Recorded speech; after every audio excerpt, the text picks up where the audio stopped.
mendengarkan podcast ini. Ingat bahwa menemukan pengetahuan mengenai Tuhan bukan berarti sudah menemukan Tuhan. Jadi kalau saudara bisa berbicara mengenai Tuhan dan merasa sudah mengetahui seluk-beluk mengenai Tuhan, bukan berarti saudara sudah menemukan Tuhan.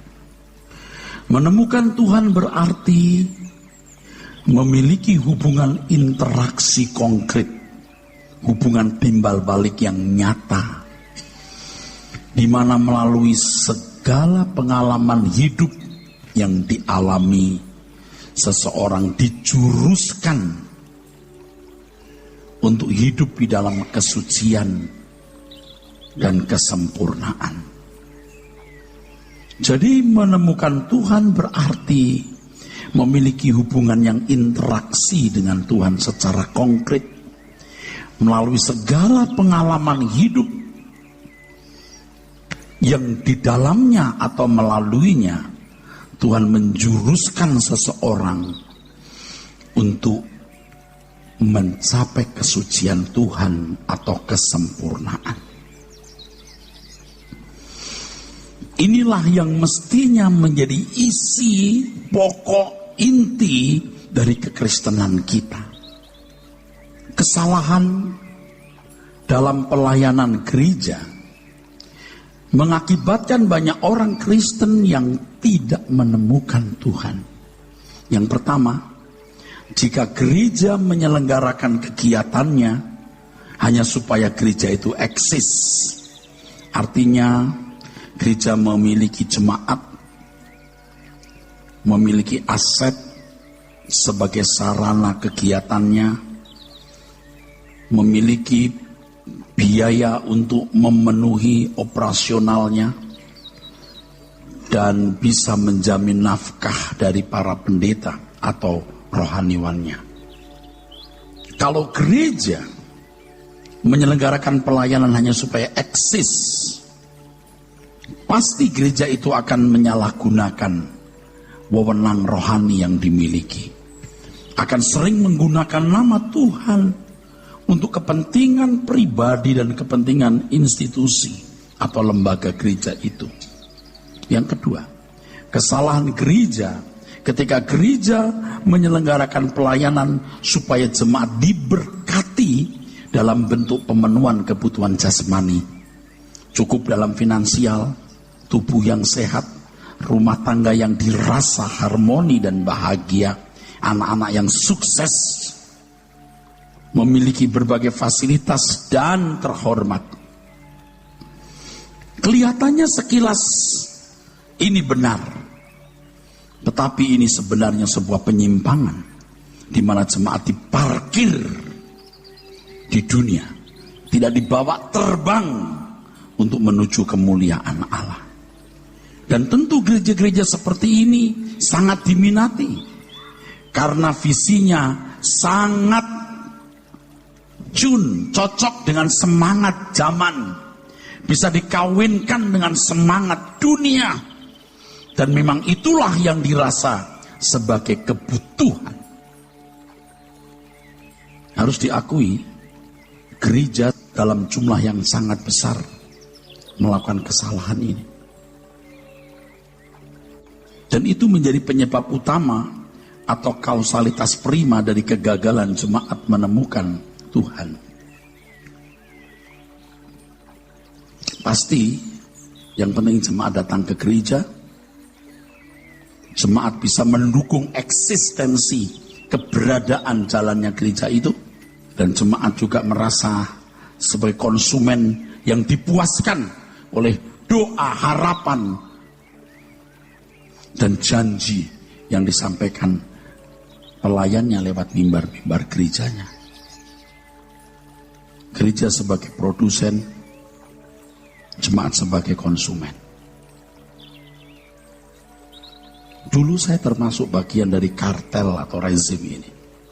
Tapi sekarang saya sadar saya salah. Kita harus kembali kepada maksud tujuan keselamatan diberikan.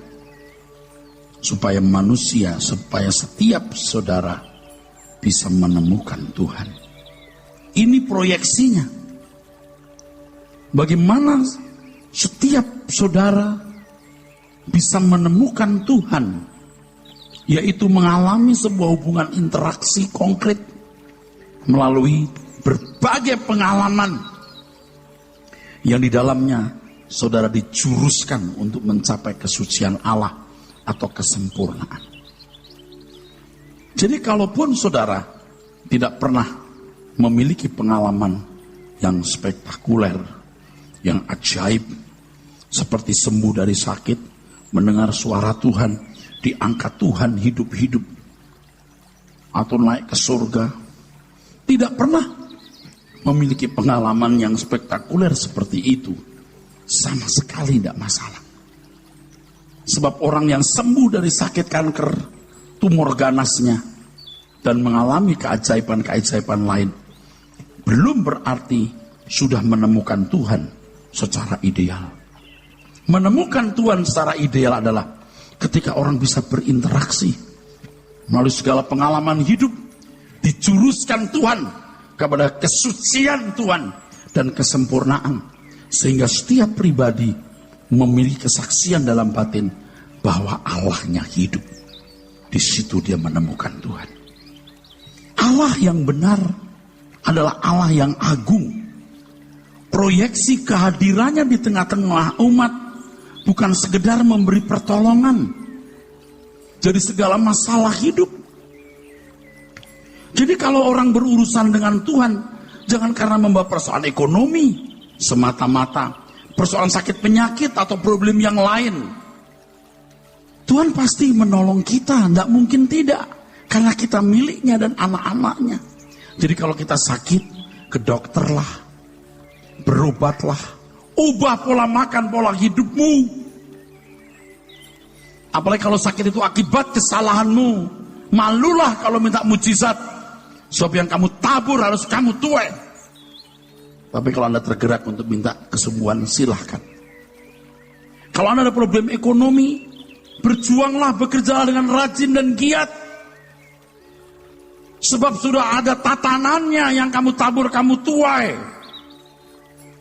Kalau kita berurusan dengan Tuhan, kawasan yang kita masuki adalah sekolah kehidupan, di mana di setiap saat Tuhan menyediakan berkat abadinya yang tiada terbatas. Berkat abadi Tuhan adalah pelurusan batin kita yang bengkok, pemurnian karakter kita yang jahat. Itu harta abadi, itu harta kekal kita. Anda akan tahu betapa berharganya hidup ini, saudara. Allah bekerja dalam segala hal mendatangkan kebaikan. Sedang dikerjakan Tuhan melalui setiap peristiwa di mana kita bisa berinteraksi dengan Allah yang hidup. Itu tak ternilai. Not just time is money, but time is grace. Waktu itu anugerah. Tersedia itu berkat abadinya. Allah menyediakan dan men-setting dan merancang banyak peristiwa hidup yang mau meluruskan batin kita yang bengkok, memurnikan karakter kita yang buruk, membawa kita kepada kesucian Tuhan dan kesempurnaannya. Disitulah seseorang berinteraksi, saudara, dan bisa menemukan Tuhan walaupun tidak memiliki pengalaman yang bersifat mistis. Tidak mendengar suara Tuhan secara audible, tidak melihat Tuhan secara visible, tidak pernah memiliki pengalaman penglihatan dan berbagai karunia-karunia roh yang menghebohkan. Tetapi justru pengalaman-pengalaman hidup bisa merasakan pembentukan Allah. Itulah nilai di atas segala nilai. Oleh sebab itu orang harus logik, jangan mistis. Mistis ada bagiannya, logik dan realistis harus lebih diutamakan, karena itulah yang kita jalani setiap hari. Ada orang-orang yang bangga pernah sakit tumor total sembuh. Wah, dulu tahun sekian kalau Tuhan gak sembuhkan saya sudah mati. Dokter sudah angkat tangan saya sembuh. Apakah berarti dia sudah menemukan Tuhan? Belum menemukan secara proporsional, secara ideal. Tuhan ditemukan setiap hari. Dalam hubungan interaksi konkret, di mana Tuhan menjuruskan kita kepada kesuciannya dan kesempurnaan. Kesempatan ini terbatas. Orang yang menolak dibentuk Tuhan, dia tidak akan pernah dibentuk Tuhan selamanya. Jadi jangan sia-siakan, saudaraku. Saudara tahu bahwa untuk proses ini, proses dikembalikan manusia ke rancangan Allah, lewat interaksi langsung, di mana Tuhan mengajarkan kesuciannya kepada kita masing-masing. Karena masing-masing kita punya personality, memiliki kepribadian yang berbeda-beda. Tapi Tuhan mau mengajar masing-masing bagaimana menjadi pribadi-pribadi yang agung, saudaraku sekalian. Di situ, saudaraku sekalian, orang akan melihat bukti kehadiran Allah di dalam hidupnya secara konkret, saudara. Justru itulah kekuatan kita. Disitulah kekuatan hidup kita. Kita melihat banyak orang yang membawa jemaat kepada mistik. Pesan Tuhan, suara Tuhan. Bukan tidak percaya pesan Tuhan, suara Tuhan. Justru kehadirannya sangat berkualitas ketika Tuhan hadir dalam hidup kita. Dan Tuhan mau mendidik kita untuk menjadi orang-orang yang bisa mengenalkan kesucian Tuhan, kesempurnaannya. Dan kalau saudara-saudara sudah ditebus saudara Tuhan Yesus Kristus, saudara tidak bisa menghindari. Anda ditebus itu untuk diubah. Ditebus dari cara hidupmu yang sia-sia, yang kau warisi dari nenek moyang. Mari kita lihat sekarang Matius pasal 19. Matius 19 ayat yang ke-12.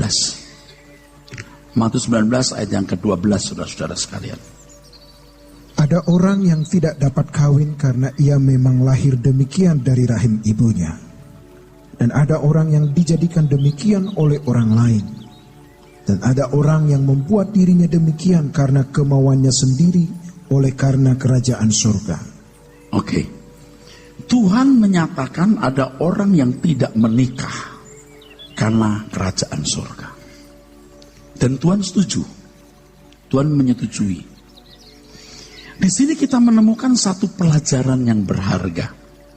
Bahwa demi kerajaan Allah, seseorang harus menurunkan semua harga. Semua harga, semua nilai. Apa yang dianggap berharga oleh dunia harus berani diturunkan demi kerajaan Allah. Kerajaan Allah ini di sini maksudnya adalah demi supaya pemerintahan Allah itu bisa berlangsung di dalam hidupnya. Pemerintahan Allah itu adalah ketika seseorang bisa hidup dibawahi, didominasi, dikontrol, dan dalam segala hal yang dilakukan sesuai dengan keinginan Bapa. Satu hari saya menjerit dalam doa. Ya Bapa, bagaimana sesungguhnya aku bisa melakukan kehendak-Mu? Buat aku mengerti dan bisa melakukannya. Tuhan tidak kelihatan, Bapa tidak kelihatan, tetapi Tuhan Yesus bertegas berkata, untuk apa kamu panggil aku Tuhan, Tuhan, tapi kamu tidak melakukan kehendak Bapa? Jadi melakukan kehendak Bapa itu penting, sebab kita menyebut Yesus sebagai Tuhan bisa dianggap sah, diterima kalau kita melakukan kehendak Bapa. Kalau kita tidak melakukan kehendak Bapa, berarti kita tidak menjadikan Yesus sebagai Tuhan atau majikan. Tunjukkan ketertundukanmu kepadaku dengan melakukan kehendak Bapa. Jika tidak, panggilan sebutan Tuhan atas diriku omong kosong. Jadi berat, saudaraku. Disinilah pemerintahan Allah berlangsung atau bisa digelar atau diselenggarakan dalam hidup ini, saudara. Menurunkan semua nilai. Tadi saya singgung bahwa untuk realisasi sekolah kehidupan ini ada salib. Tuhan harus mati di kayu salib bisa menebus dosa kita. Tuhan datang ke dunia bisa mengajarkan Injil dengan mengosongkan diri, saudaraku. Ia bisa memberikan Roh Kudus sebagai meterai dan ia bekerja dalam segala hal mendatangkan kebaikan.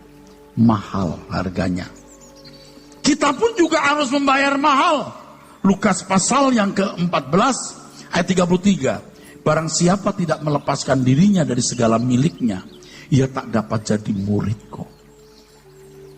Meninggalkan segala sesuatu artinya kita bersedia, fokus hidup kita adalah bagaimana kita berubah. Menjadi murid kan belajar. Bagaimana kita bisa berubah. Menjadi murid itu berubah. Meninggalkan segala sesuatu berarti kita tidak mengharapkan dunia memberi kebahagiaan kita. Jadi kalau saudara masih berharap dunia memberi kebahagiaan, saudara tidak bisa menjadi murid Tuhan Yesus. Kalau saudara berpikir makin banyak yang saudara miliki, saudara bahagia. Makin banyak yang saudara miliki, saudara merasa lebih lengkap dan utuh. Anda tidak bisa menjadi murid Tuhan. Sama sekali tidak bisa. Karena Anda masih mencintai dunia. Nah ini yang berat, saudaraku. Nah manusia sudah terlanjur punya irama hidup yang salah. Tuhan menghargai jiwa saudara. Di dalam diri kita ini berharga. Ada kekekalan yang Tuhan mau bentuk. Artinya nurani kita atau di dalam nesyamah kita ini dibentuk menjadi manusia Allah. Tapi manusia itu sudah banyak yang sesat. Merasa lebih utuh lengkap kalau punya ini, punya itu. Kalau saudara menghargai seseorang karena perhiasannya, Anda merendahkan orang itu. Kalau saudara menghargai seseorang karena mobilnya, Anda merendahkan orang itu. Anda nggak memandang manusianya, Anda memandang hartanya. Bayangkan kalau sampai suatu hari ada monyet yang pakai kalung dan ada berlian yang sebesar jengkol. Itu monyet ya pakai kalung berlian yang seharga 400 miliar. Terus tangannya rupanya ada beberapa emas yang permata, ada rubi, zamrud. Itu monyet pasti dikejar-kejar orang. Tidak nyaman hidupnya. Siang malam orang rela tidak tidur hanya menunggu monyet yang pakai berlian. Monyet itu menjadi begitu berharga. Karena apa? Berlian. Sekarang saudara menghargai orang karena berlian? Kan Anda merendahkan martabat manusianya. Kalau saudara mau terhormat karena Anda punya perhiasan, kemewahan, barang yang Anda pakai atau mobil, Anda enggak. Anda ngerti nggak Anda tidak berharga? Anda tidak menghargai dirimu sendiri. Kita nggak sadar selama ini. Saya pakai baju hijau. Apa saya berharga karena saya pakai baju yang menarik ini? Apa saya menghargai orang karena, wah, halo, nikmati apa yang Tuhan percayakan padamu dan gunakan untuk kemuliaannya. Tapi jangan merasa berharga karena barang-barang itu. Kalau saudara tidak punya apa-apa, tidak punya siapa-siapa, jangan berkata, saya nggak punya apa-apa, saya nggak punya siapa-siapa, saya nggak berharga. You tidak menghargai dirimu sendiri, kau berharga. Yang karenanya saya ada di sini. Amin. Saudara berharga. Yang karenanya saya ada di sini. Bukan untuk orang kaya, bukan untuk orang miskin, bukan untuk orang setengah kaya setengah miskin. Tapi jiwa-jiwa yang mau diselamatkan dan diubah menjadi warga kerajaan surga. Jadi nggak masalah Anda wanita atau pria, kaya atau miskin, berkedudukan atau tidak. Satu saja, Anda bersedia diubah menjadi anggota keluarga kerajaan Allah. Jadi terus terang saya khotbah sudah mulai malas sekarang. Malas khotbah untuk orang-orang yang tidak mau diubah. Saya berapa kali ketemu orang yang sungguh-sungguh secara finansial sangat kuat. Dia sudah mulai mendengar saya punya kontroversi. Ini orang nih kontroversi nih khotbahnya. Seingat saya sudah 2 atau 3 orang. 2 atau 3. Pak, kapan kita bisa sharing? Kapan-kapan. Saya tidak tertarik dari cara you ngomong, kesombonganmu, kebanggaanmu. Kau pikir pendeta gampang diundang? Orang-orang begitu sering menghina Tuhan. Dia pikir ya, dia berharga. Jangan begitu. Kamu belum ketemu Tuhan Yesus, Raja segala raja. Kamu sombong kamu. Maka Bapak Ibu ya, yang kaya juga jangan merasa berharga karena kekayaan, saudara. Yang miskin jangan pakai minder. Aduh, saya miskin. Kamu berharga tahu. Kamu sangat berharga. Saya orang miskin. Saya gak punya apa-apa, Pak. Kau pikir aku siapa? Aku di sini menjadi hambanya yang menjadikan kamu bagian hidupku. Aku berdiri di sini karena engkau ada di sini. Bukan karena kamu punya duit banyak. Kau pikir kamu mau gaji? Nah, jangan minder. Wah, orang naik mobil. Orang naik mobil, Anda di sampingnya. Lihat. Malu-malu gitu. Waduh. Orang naik mobil, saya cuma nunggu bus. Kenapa? Biasa aja naik angkutan umum. Kenapa mesti minder? Saudara harus bekerja dengan keras, bisnis dengan baik. Untuk bisa menopang pekerjaan Tuhan ini. Supaya kebenarannya sampai ke ujung bumi.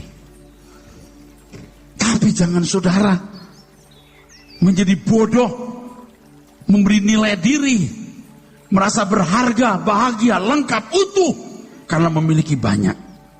Semakin ada punya banyak, mestinya saudara semakin efektif buat Tuhan.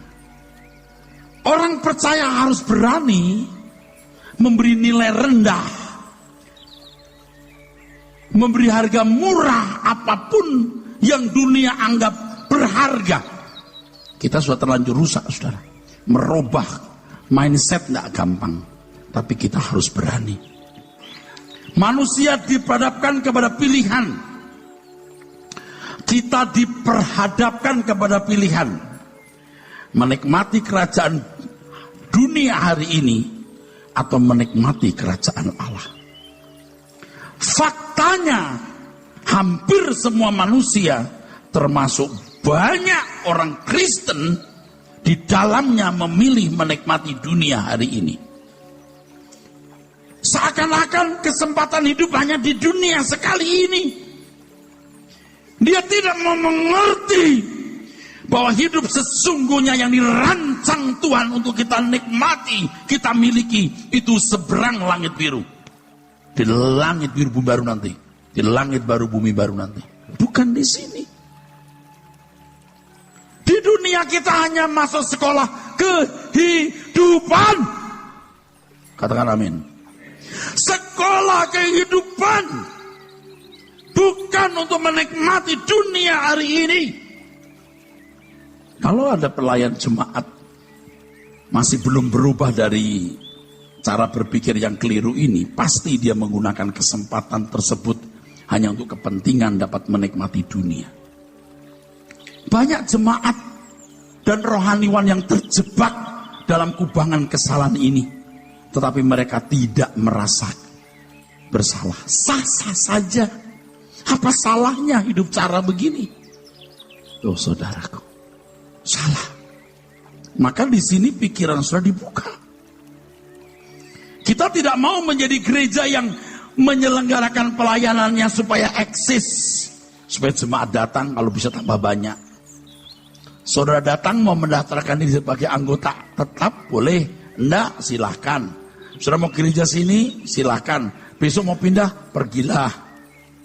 Kita bukan supaya gereja ini eksis. Kalau ini pekerjaan Tuhan ya eksis lah. Kalau tidak ya terserahlah Tuhan.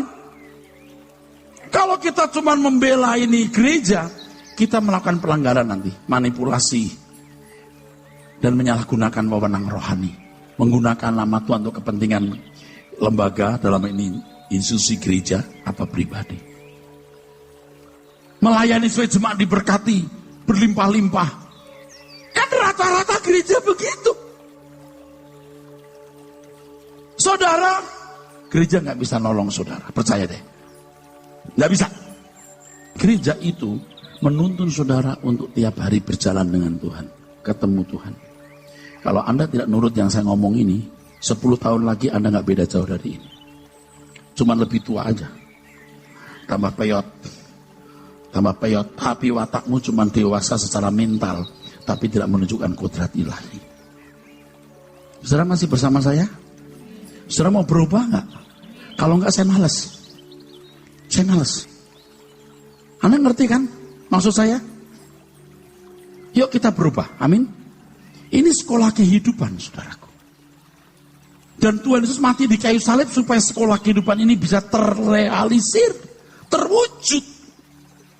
Orang-orang yang masih mau menikmati dunia tidak mungkin bisa menjadi murid Tuhan Yesus. Tidak mungkin.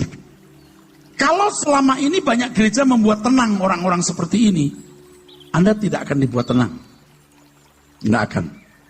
Kan banyak orang dari kecil yang baik-baik, beragama Kristen, bermoral, kebaktian di gereja, nyanyi. Pokoknya nyaman lah.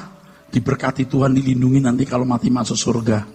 Orang-orang ini diakomodir oleh pendeta, oleh gereja. Di satu lembaga namanya gereja. Dalam ada namanya agama Kristen. Lalu dikatakan sudah bertobat karena sudah tidak hidup dalam pelanggaran moral.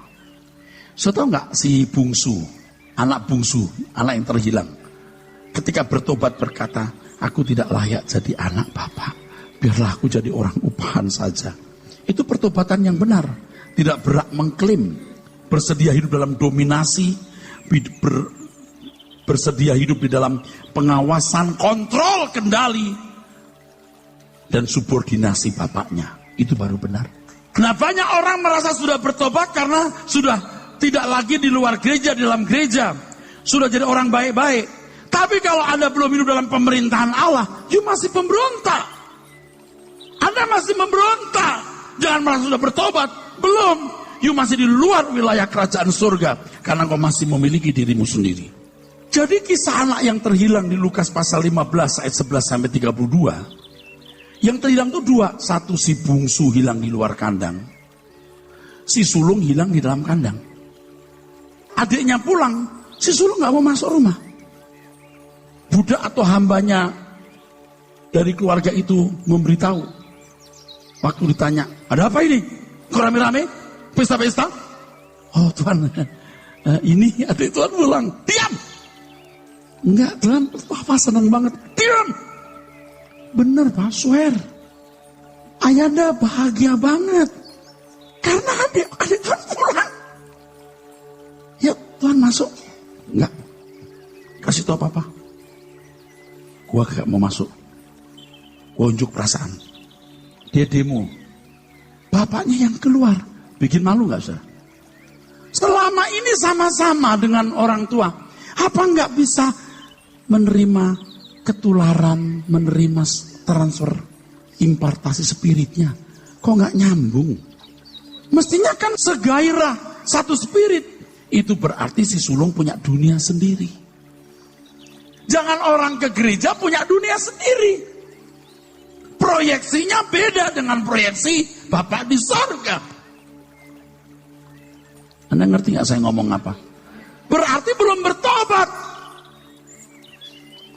Lihat orang binasa, Anda diam saja. Gak ada beban untuk orang binasa. Makanya Bapak Ibu ya, bawa teman-teman datang ke sini. Oh, gua udah bertobat. Lu belum. Kalau lu ke gereja gua, lu dianggap belum bertobat loh. Gua dulu main judi. Gua main perempuan, sekarang kagak. Ya tapi itu belum ukuran bertobat. Lu dikuasai Tuhan gak pikiranmu, mulutmu, matamu, tanganmu. Ya kita kan belum sempurna. Itu namanya kamu mesti sekolah lagi. Kau belum hidup dalam pemerintahan Allah. Maka pertobatan itu bertahap. Jadi jangan merasa sudah bertobat. Saya dulu anak terhilang, sekarang ditemukan. Ditemukan gereja, belum ditemukan Tuhan loh. Amin. Nah saudara harus mengerti ini. Kita itu ambil segmen ini saudara. Bukan lagi KKR di Geluras Bung Karno. Tidak lagi KKR di lapangan-lapangan. Nah itu sekali-kali begitu di daerah. Tapi kita masuk gereja. Ladang gereja ini, saudara ini belum tentu tuh masuk surga loh. Coba kalau hidup saudara tiap hari, mulutmu, pikiranmu, tindakanmu, pantas gak masuk surga? Saudara mesti berubah terus. Saya saja juga takut Pak, trembling Pak. Malam hari saya berdoa sebelum tidur. Tuhan ingatkan, tadi waktu kamu ngobrol-ngobrol di tempat itu, kamu banyak bicara. Aku tidak nyaman kamu bicara begitu. Sorry Tuhan. Sorry Tuhan. Besoknya saya buat lagi. Gila gak? Watak kita tuh jelek loh. Datang lagi. Tuhan. Belum tentu kita gak lakukan lagi. Tapi proses terus Pak. Tuhan tuh supaya nyaman. Di mana kita ada, Tuhan itu nyaman dengan kita. Apa yang kita lakukan, kita perbuat. Tuhan nyaman. Sebelum kita masuk dalam kerajaan surga, di bumi ini kita harus hidup dalam pemerintahannya dulu. Kalau kita tidak hidup dalam pemerintahan Tuhan hari ini, kita nggak bisa hidup dalam kerajaan surga. Kita memerintah emosi kita memerintah perasaan kita. Apa yang kita mau buat, kita buat. Apa yang kita mau ucapkan, kita ucapkan. Apa yang kita mau beli, kita beli. Mau melangkah kemana, kita melangkah. Entah Tuhan nyaman atau tidak, Tuhan nggak kelihatan. Itu kan kurang ajar namanya. Dulu kita begitu, saya juga begitu. Sekarang kita mau berubah. Ayo saudaraku, ayo. Kalau saudara masih mau menikmati dunia ini, saudara tidak bisa berdoa, datanglah kerajaanmu, jadilah kehendakmu di bumi seperti di surga. Kalau masih masih memiliki hasrat membangun kerajaannya sendiri, nggak bisa. Saudara berkata, datanglah kerajaanmu. Kalimat datanglah kerajaanmu memuat panggilan untuk memiliki penyerahan hidup sepenuh bagi kepentingan kerajaannya. Boleh tepuk tangan saudaraku. Kepentingan kerajaan Allah itu apa? Oh Tuhan, aku berikan bakatku, waktuku, tenagaku, uangku, hartaku Tuhan. Talentaku kuserahkan untuk kepentingan kerajaanmu. Tuhan jawab, tidak, aku tidak butuh. Aku luruskan dulu hatimu. Aku luruskan dulu hatimu. Melayani Tuhan itu melayani perasaannya. Melayani pikirannya. Anda ngerti saya ngomong apa? Waktu saya mau melayani Tuhan tuh Pak. Saya sekarang melayani Tuhan loh Pak. Oh ya? Ya, saya terima tamu. Sekarang saya melayani Tuhan Pak, udah full timer. Jadi pendeta. Melayani Tuhan itu Pak, melayani perasaannya. Dalam segala hal yang kita lakukan, kita menyenangkan Dia. Saya dulu juga kepikir bahwa di surga nanti yang akan menduduki kedudukan penting, yang jadi hulu balang Tuhan itu pendeta-pendeta yang melayani kegiatan gereja. Salah. Makanya sudah lihat, melayani Tuhan di konteks dunia pada umumnya begini, sekolah Alkitab lalu melayani. Di sekolah Alkitab lebih banyak belajar teknis. Jangan-jangan 85 sampai 95 itu teknis.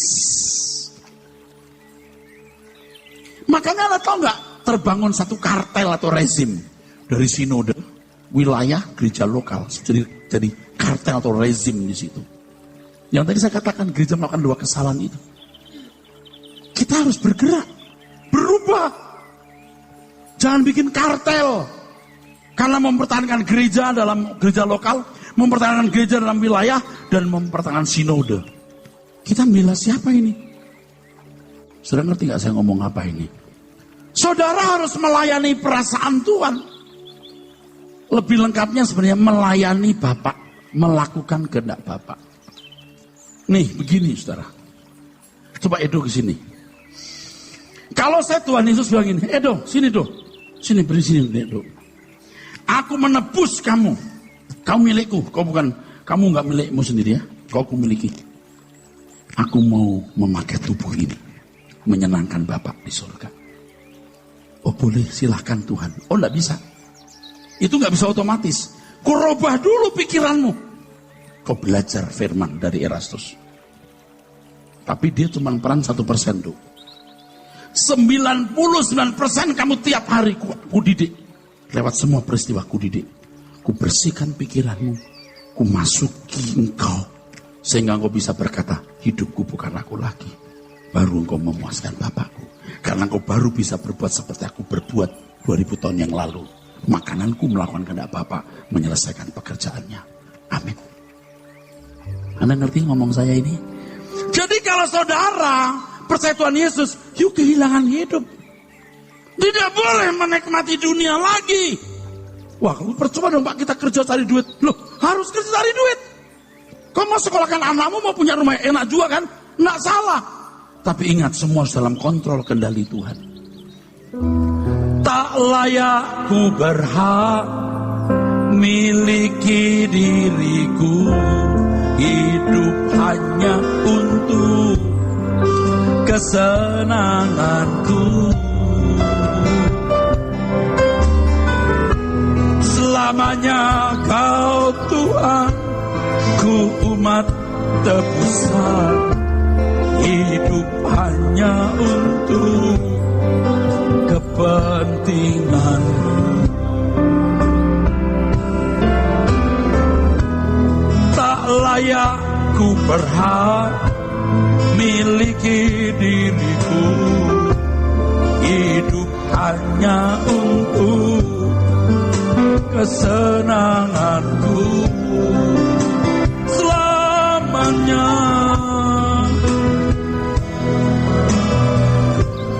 ku umat tebusan. Hidup hanya untuk kepentinganku. Saya pun juga tidak langsung benar seperti hari ini pun juga belum benar, saudara. Lewat proses juga. Saya menyadari kesalahanku. Dan saya mau berubah dan mengajak saudara. Saya udah mulai malas jadi pendeta ini. Apa bedanya pendeta dengan saudara? Yang penting itu melayani Tuhan dengan memuaskan perasaannya. Jangan merasa berharga jadi pendeta. Harganya bukan pendeta. Harganya di manusia batiniahnya. Apakah setiap pikirannya, setiap ucapannya, setiap kelakuannya menyenangkan Tuhan? Tidak. Kalimat lagu ini bagus, saudaraku. Kau memanggil aku dari jalanku yang gelap gulita. Kau memberikan padaku hidup yang baru, hidupmu sendiri. Hidupmu sendiri. Engkau mau berikan hidupmu sendiri. Itu bukan hanya mati di kayu salib, lalu dia menebus dosa kita. Dia mau memberikan spiritnya. Dia memberikan wataknya. Dia mau menaruh pribadinya dalam diri kita. Cuman tidak bisa otomatis. Sekarang ku hidup, tetapi bukan hanya aku lagi.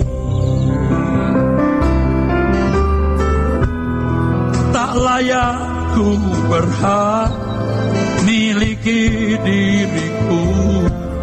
Hidup hanya untuk kesenanganku. Selamanya kau Tuhan, ku umat tebusan. Hidup hanya untuk kepentinganmu.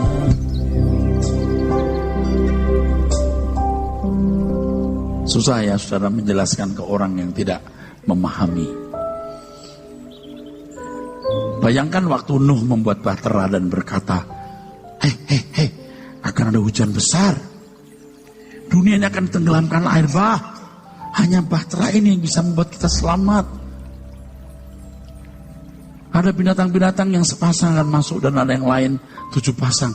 Kamu mau ikut nggak? Diketawain. Pada waktu itu kan ekosistem bumi masih sempurna ya. Atau sangat baik lah. Ya mungkin ada banjir sampai ke sini. Siapa yang bisa percaya? No. Lo bisa frustasi, saudara. Sama, hari ini saya berkata, kita punya kesempatan hidup bukan hanya di sini loh. Justru hidup yang sesungguhnya nanti dong, yang dirancang Tuhan untuk kita.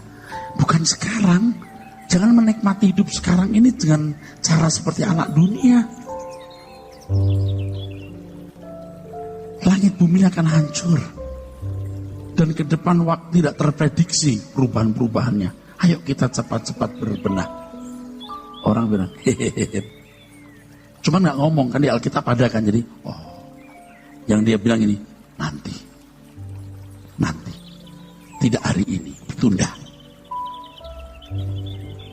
Dunia ini berubah cepat loh. Anda membaca koran gak? Korea Utara sudah mempersiapkan rudal yang berhulu ledak nuklir. Disiapkan, disiagakan. Itu kalau orang gila dari Korea Utara itu miring. Peta demografi, sosial, ekonomi, politik berubah total. Korea Selatan takut enggak? Setiap bentuk provokasi akan kami balas dengan keras. Anda tahu laut Cina yang sekarang diperebutkan antara ada Jepang, ada Korea, ada Taiwan, ada Filipina. Oh, Cina nggak mau tahu ini miliknya. Dia pasang rudal di salah satu pulau. Amerika kapal induknya merapat. Tunggu. Begitu jebret. Seperti Irak, Suriah, Mesir, Libya. Dalam waktu singkat perubahannya luar biasa. Dunia bisa berubah setiap saat, bro.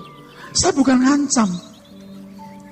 Nggak usah sih nunggu perang nuklir. Anda ke kamar mandi, di rumah, kebentur, jebret. Nggak saya harapkan. Jebret, kebentur, pala, nabrak, gegar otak. Selesai.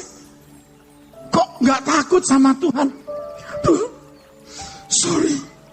Aku banyak bicara. Aku trembling. Besok salah lagi. Minta ampun lagi. Ampuni, trembling. Begitu menghadap Tuhan nggak trembling lagi. Tapi orang-orang yang sekarang sombong gitu. Nempelin istri, pak. Kalau sama orang semenang-menang begitu. Begitu mati ketemu Tuhan baru gini. Paham gak saudara? Yang sombong-sombong nih kamu gak bertobat. Awas kamu. Harus trembling saudara, amin. Harus gemetar. Yang gemetar hari ini ketemu Tuhan gak gemetar lagi. Tapi kalau hari ini Anda gak gemetar, tunggu yuk gemetar di kekekalan. Amin. Termasuk pemain musik harus gemetar. Supaya kamu bisa main musik di surga. Tapi kalau kamu gak gemetar di sini, kamu dibuang ke neraka. Di neraka tidak ada alat musik. Saudara mau berubah? Saudara mau bertobat? Proses. Anda bilang amin hari ini itu gak bisa menjawab. Baru awal sebuah proses. Baru start. Baptisan itu lambang kematian. Begitu kalian dibaptis, harus berani meninggalkan cara hidup yang kemarin kamu lakukan. Ini yang muda-muda terutama. Tidak boleh lagi bergaul dengan orang yang tidak takut Tuhan. Harus hidup seturut kehendak Tuhan. Kamu tidak boleh pacaran sembarangan. Dan tidak boleh bawa pacar kepada orang tua. Sebelum pacaran dibawa dulu. Mam, gimana wajahnya? Keker dulu. Kayaknya boleh. Keker dulu. Kayaknya loh ya. Jangan. Kenapa jangan, Mam? Jangan. Bahaya. Mam, ganteng, Mam, kulitnya putih. Itu buaya putih. Yang tinggal hanya namaku, terukir di nisan batu. Tak segenggam harta dunia yang ikut ku bawa serta. Alam sekitar membisu di tanah kering yang beku. Telah telah berakhir semua kisah di dunia yang penuh resah. Sesungguhnya aku tiada lagi ada di sini. Di makam bumi hanya tubuh yang fana. Tinggal bersama Tuhanku dan semua orang suci di kerajaan yang mulia abadi. Kita mulai membangun kerajaan surga itu sekarang, bukan nanti, saudaraku. Untuk itu kan Tuhan berkata, kasihlah Tuhan Allahmu dengan segenap hati, segenap jiwa, segenap akal budi dan kekuatan. Jadi fokus kita itu bagaimana kita berubah. Begitu kita melek mata hari itu, Tuhan sudah sediakan begitu banyak pelajaran rohani yang mau merubah kita.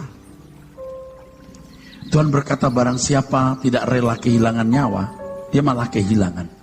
Tapi yang rela kehilangan nyawa, dia beroleh nyawa. Nyawa itu suke.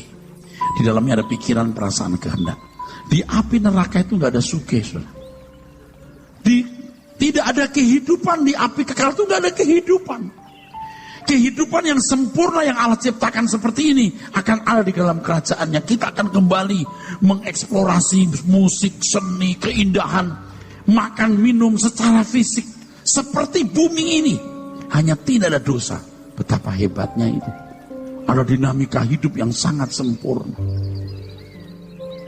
Yang sekarang tinggal mau percaya enggak? Kalau kita berani percaya, terseret terus, wah, kita mau bertumbuh.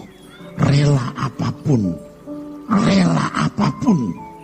Apapun yang Tuhan kehendaki untuk kita lakukan. Apapun kita perbuat. Dan saudara harus mau merubah cara berpikir itu. Supaya kita diproses menjadi sempurna. Harus mau berubah. Dan berkat Tuhan yang tak ternilai itu disediakan bagi kita setiap saat. Oleh sebab itu betapa pentingnya saudaraku panduan kebenaran. Lewat suara kebenaran, lewat PA, Tuhan itu mau mengajarkan kita kebenarannya. Oleh sebab itu saya menghimbau kalau Anda punya waktu tanpa mengganggu tugas dan urusan rumah tangga saudara, hadirlah supaya diberkati.